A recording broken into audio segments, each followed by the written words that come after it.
Mangsa. Tapi mangsa saya akan dipanggil. Oh. Panggil. Saya boleh adjust tau. Dia punya kamera, Tuan tak sengit sangat. Adjust, boleh adjust. Dah tahu nak ada rumah ni. Semua ada kita buat keluar. Saya boleh back gas tu dekat rock dekat tuan tu. Tak boleh, tak ada tempat simpan. Dari sini. Oh, okey dah. Kes tu ramai orang ni. Oh, roller tadi saya. Mana start ni? Tak start ni aku tak tahu tekan mana. Oh, live lah. Live lah. Okey. Apa ada nama? Okey, Assalamualaikum, salam sejahtera. Hari ni kita nak belajar pasal bandaging, pembebatan. Okey, pembebatan bahasa Indonesia lah tu. Bandaging tu bahasa Jawa. So, first kali kita kena tahu saiz-saiz dia lah. Okey, yang kecil sekali ni selalu 2.5 cm. 2.5 cm ni selalu guna untuk bahagian kepala. Okey. Yang ni 5 cm. Selalunya diguna di bahagian tangan. Okey. Inci kalau 2 inci, 3 inci, 4 inci. Kalau cm 2.5, 5, 7.5, lepas tu boleh naik lagi lah. Okay. Dia start dengan 5 cm, 7.5, 10. 5 cm, 7.5, 10 cm. Kalau bernasib baik, kita akan jumpa yang 6 inci punya 15 cm. Sangat panjang. Selalu guna untuk usus. So, yang 5 cm kepala, 7.5 tangan, 10 cm kaki. Tapi worst to worst apa pun tak ada, yang 5 cm, yang 7.5 ni, 3 inci ni boleh guna seluruh badan. Sekarang kita untung kita ada creep bandage. Creep bandage ni boleh tarik. Boleh tarik lah, dia anjal. Flexible. Dia boleh tarik, dia anjal. Flexible. Senang. So tak payah kita tarik kuat-kuat ataupun kita biasa saja, sederhana saja dah boleh balut. Kalau dulu kita pakai cotton bandage. Cotton bandage ni sangat kesian. Dah lah tak anjal, kena tarik kuat-kuat. Kalau terlepas sikit dah lucut. Yang tu yang kita tak mahu lah. So hari ni saya tunjuk dulu kaki sampai ke kepala sampai kaki, kemudian baru kita buat praktikal. Kena ingat lah step by step. Okey, mai. First kali kepala. Tak nak tanya. Depa ada pakai dia benda ni. Pakai juga selalunya untuk mayat. Ketua Asko. Mai. Sikit mai. Okey, ambil kursi. Baik dia pun balut kan? Mangsa. Ada mangsa. Ramai punya kisah. Mangsa. Habis lagi tu dia bagi adik tu. Mangsa kena untuk mana? Depan lagi sikit. Satu dulu, saya kita buka mangsa. Okey. So yang ni nak tunjuk untuk bahagian kepala, rahang ataupun dagu yang cedera lah. Rahang kadang makan sambil gelak. Dia jam. Hang. Dia main rahang jam. So boleh buka macam ni pun boleh. Ada semua dia suka buka macam ni. Kononnya satu jari, satu tangan dah boleh buka semualah. Okey. So buka jari 5 cm lah untuk kepala kan. Kemudian first ni cara pegang dulu. Okey. Pastikan ibu jari ada kat bahagian dalam ni. Boleh balut. Sebab senang kita nak kontrol bandage tu. Pastikan ibu jari boleh balut dengan permulaan bandage tu. Kita tak mahu ibu jari macam ni. Okey. Bila 4 jari yang kontrol, kita takut boleh jatuh. Kemungkinan besar nak jatuh tu banyak. Okey. So, ibu jari mesti boleh tutup awal-awal tu. Okey, kedudukan dia lah. Kemudian untuk kepala mesti pegang ekor bandage ni. Okey. Pegang ekor bandage ni, jangan lepas, pusing. Okey, 1, kemudian 2. So, ini baru 1, 2. Minta kena nafas sakit dulu lah. 2. Okey. Kemudian ekor ni fungsi dia untuk apa? Di atas telinga untuk twist. Okay? Kita nak twist ke bawah pun boleh, nak twist ke atas pun boleh. So ekor ni memudah cara lah. Baru kita boleh balut pula daripada rambut turun ke dagu. Lepas daripada tu ekor ni boleh nak balut sekali lah. Dia kena bawah dagu. Bawa dia tahu. Boleh tengok yang mana sesuai kan? Bawa yang mana sesuai lah. Yang mana adjust. Of course kena pakai glove lah. Okey. Kena pakai glove. Kemudian bila dah selesai, sama ada kita nak clip dia ataupun kita nak selit dia lah. Okey. Kalau clip pun ada cara. Selit kita selit lah dengan kemas. Kalau clip, pastikan kawasan yang tebal. Sebab ni bahagian muka ni. Nah. Kemudian besi ada dua ni. Cakok dulu satu. Kemudian tarik. Pastikan tarik. Baru kita cakok yang nombor 2. Sebab kena tak pipi? Tak kena. Okey. Sebab kalau kita tak tarik, apa akan jadi? Dia senang lucu. So mesti tarik. So besi dua ni, tengah ni mesti tarik. Baru kita lekat. Okey. Last sekali tanya ke patient selesa tak? Macam ni? Ketat sangat tak? Okey. Dan terima kasih dekat pesakit sebab dia bagi kerjasama sepanjang kita beri rawatan dekat dia. Okey. So jangan lupa ekor. Yang tu yang paling penting untuk balut tadi kepala. Okey. Okey, seterusnya untuk tangan pula. Bangsa tu. Tangan. Okey, tangan boleh. Okey. Okey. Tukar bangsa. Tukar mana? Boleh satu bangsa lah. Tukar bangsa. Dina masuk. Ni juga. Masuk sini. Depan. Biar sakit tangan boleh dah ke suruh balut tangan. Betul tu lah balut. Untuk kes bahu terkehel, tangan problem, rusuk problem, guna bandage lah. Okey, anduh ni je. Okey, triangular bandage. Okey. Sebelum kita buat rawatan, kita kena periksa mangsa dulu. Yang ni rakan saya lah, Corporal Low, dia ada ajak lah. Okey, dia kata untuk tangan kita belah dua, bahagi dua bahagian. Satu pegang, kemudian di bawah ni kita tak nampak pendarahan kan? Kita tekan neck. Kemudian kita tengok glove kita ada tak darah. Kalau tak ada darah, kena tukar. Okey, kemudian tukar yang tak ada di bawah tadi, kita tukar. Tekan, okey, lap semua, kemudian tolak sikit. Kalau ada kepatahan dia akan jerit sakit lah. Okey, tolak sikit je, jangan tolak banyak. Okey. Nah, so tengok kat glove tu. Kalau ada berdarah maksudnya kawasan sini ada pendarahan lah, kena cari. Okey. Kemudian dah sure tak ada apa-apa, tanya dia mana sakit lah. Selalu kita check dari dekat ke jauh. Okey. So kalau dia kata sini sakit, kemungkinan kita kehel dekat bahagian bahu. Sakit sini tuan. Okey. Dia bahagian jari. Dia bahagian jari. Okey. Okey. So apa yang tips untuk bahagian tangan pula adalah puncak mesti menghadap kawasan yang sakit. So macam mana kita nak tahu? Kita kena kenal dulu kek aduh ni. Okey. Okey, pegang. Pegang hujung sekali. Okey. Tunjuk kat kamera. Okey. So atas ni kita panggil puncak. Okey. Hujung ni sisi. Kemudian sini hujung lah. Hujung, bawah, tapak. So, bahagian puncak ni mesti menghadap dekat kawasan yang sakit. Kalau kiri yang sakit, puncaknya ada kat kiri, automatik lah. Cukup, okey. Kalau kanan yang sakit, automatik puncak ni ada dekat sebelah kanan. Okey, itu rule yang pertama. Okey. So, sebab tadi Abang Ali kita cedera dekat bahu kiri. Kena ingat lah, kiri mangsa adalah kanan kita. Sebab terbalik. Okey. So, bahu Abang Ali kat kiri kita, puncak ni menghadap kiri. Okey. Kemudian cuba bawa tangan yang sakit tu, kita tarik nafas, kurang sakit. Okey.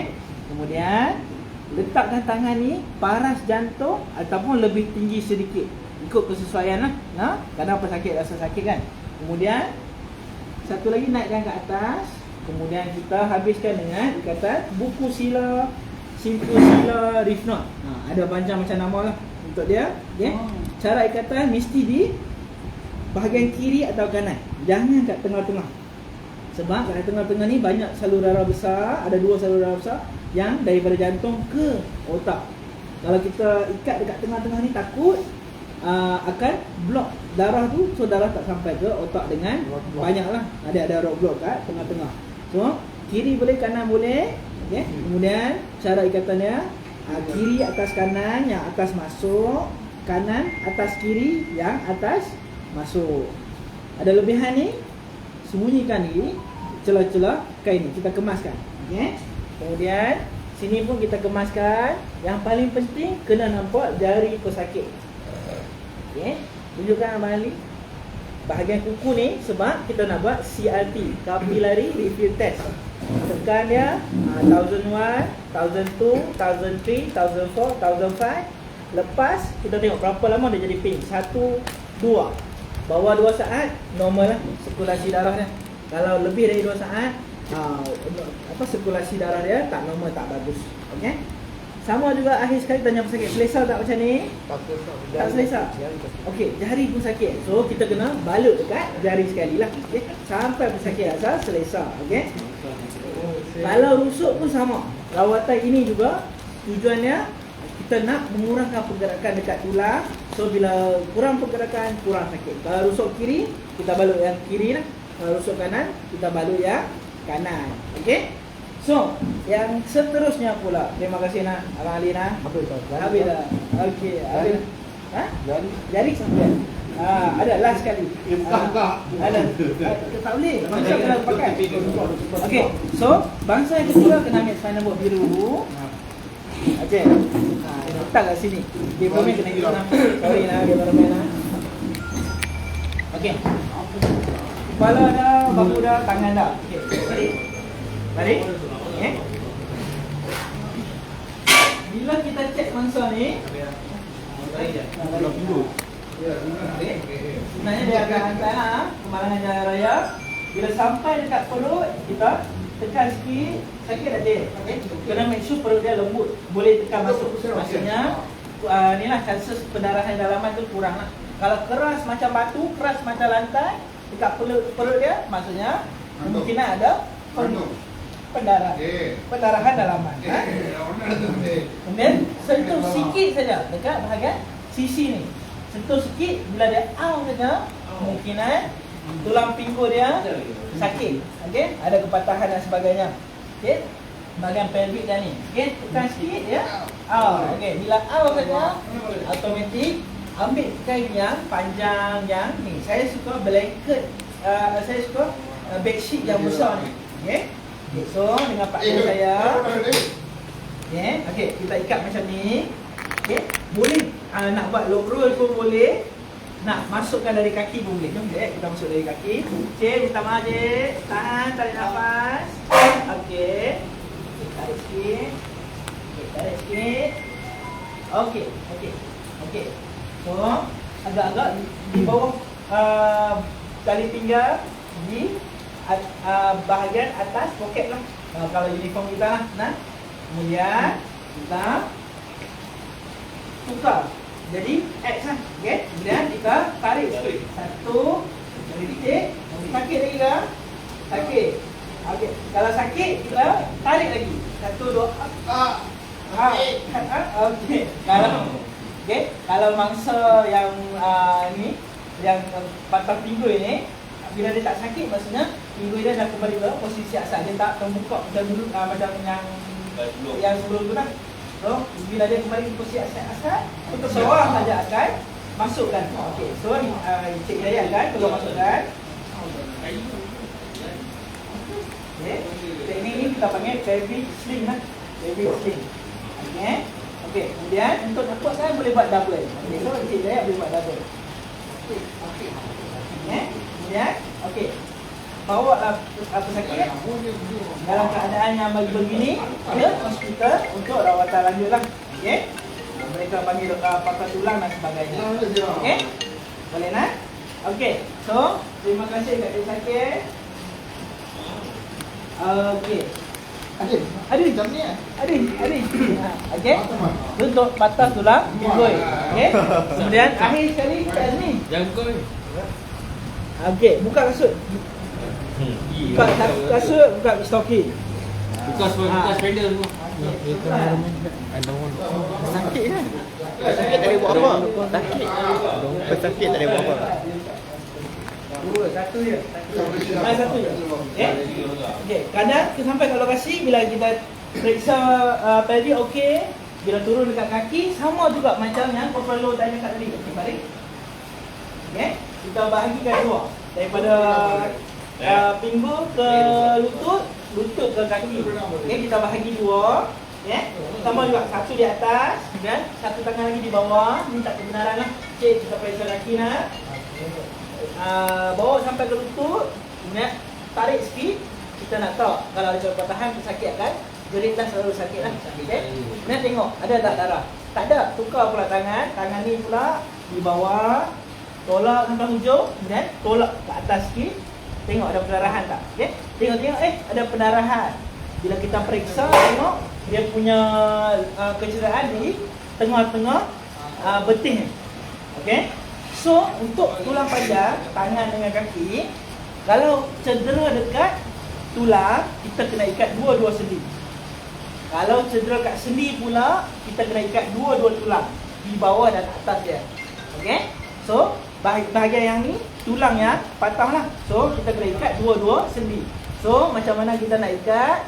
Kita satu pegang di sendi atas, satu pegang di sendi bawah. Kemudian kita bagi tahu tak masih kecil. Saya kira sampai 3. Bila 3 je cik tarik nafas panjang-panjang. Dapat kurangkan sakit. Boleh nak? 1, 2, 3. Up. Sambil saya tarik kaki yang bangsa, tarik keluar, rakan saya akan masukkan split. Okey. Kemudian bawa pastikan tapak kaki ni serapat mungkin dengan split kayu tadi.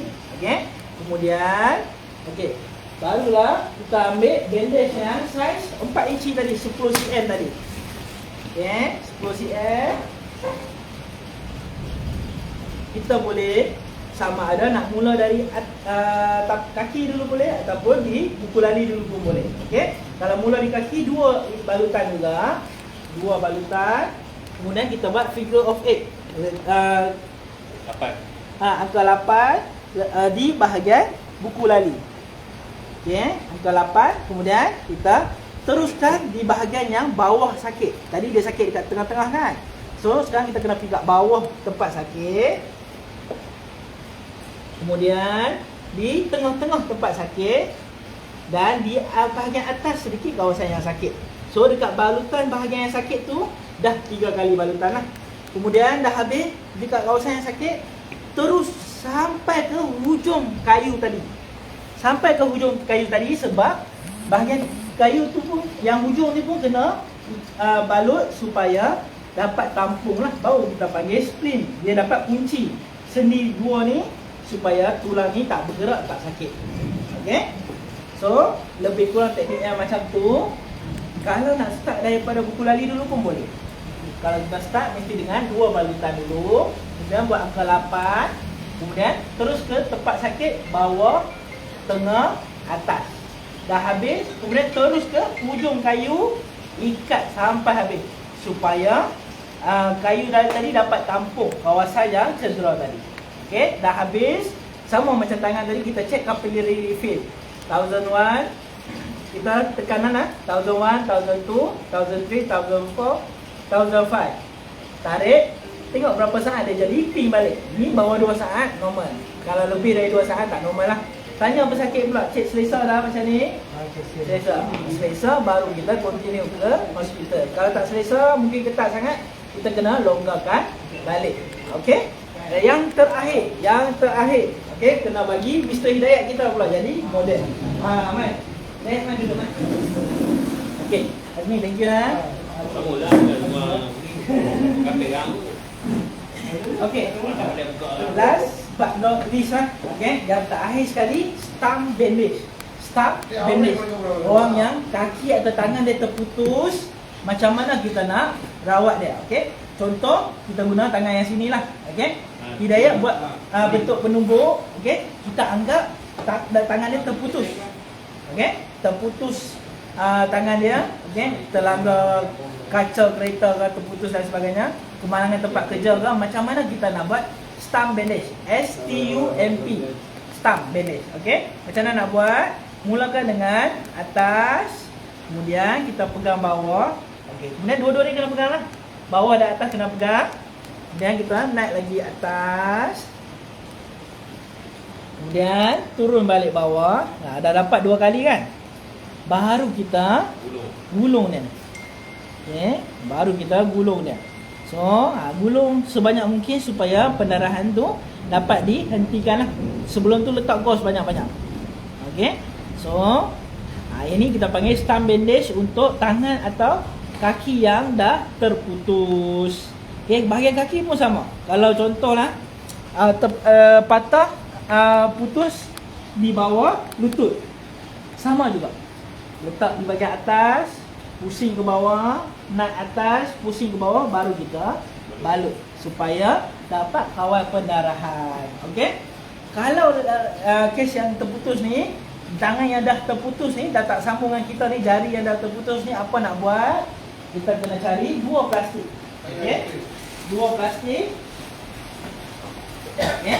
Plastik yang pertama ni kita letaklah tangan yang putus tadi.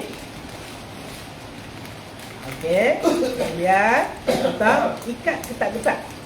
Okey. Ini tangan yang putus tadi. Okey. Plastik yang kedua ni barulah letak ais dan masukkan tangan yang putus tadi. Okey. Maksudnya ais tadi tak tercampur dengan tangan direct. Okey. Supaya ais ni dapat kita bawa beg ni, bawa ke hospital untuk rawatan lanjut lah. Okey. Jangan campur terus tangan masuk dalam ais. Nanti tangan tu tak dapat digunakan lagi lah. Takut sel-sel dia akan mati. Okey. Kalau lupa sangat, nak letak ais kat mana ni, nak letak ais kat mana ni, letak je tangan dalam plastik yang bersih, tanpa ais, bawa ke hospital untuk rawatan lanjut. Lagi bagus daripada you letak dalam ais, tiba-tiba silap. Dan tangan tu tak dapat sambung semula. Okey, apa-apa soalan boleh tulis kat ruangan komen. Sekarang ni kami semua nak buat praktikal pula. Okey, selamat berpraktikal. Terima kasih.